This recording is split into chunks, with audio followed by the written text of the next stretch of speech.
سەڵاو من دکتۆر سامی جەلال پسپۆری نەخۆشەکانی چاو نەشتەرگەری چاو لە نەخۆشخانەی میهرەبانی پێم خۆشە ئەوڕۆ باسی بابەتێکتان بۆ بکەم کە ویش ئاوی سپیە.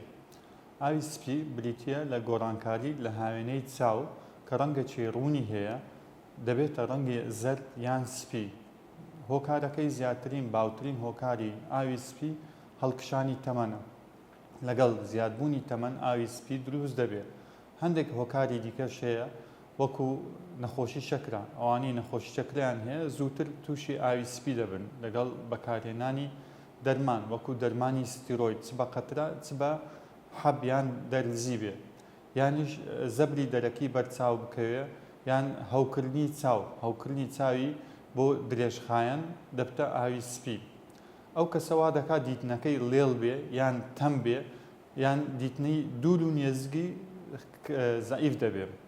بۆ چارەسەرکردنی ئاوی سپی لە ئیستادا چارەسەرکردن لابرنی ئاوی سپێکە بە ئامێری فاکۆ لەگەڵ چاندنی عەدەسە.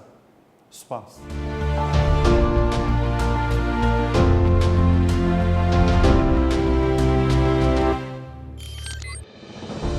میهرەبانی دڵسۆزی و لێزانی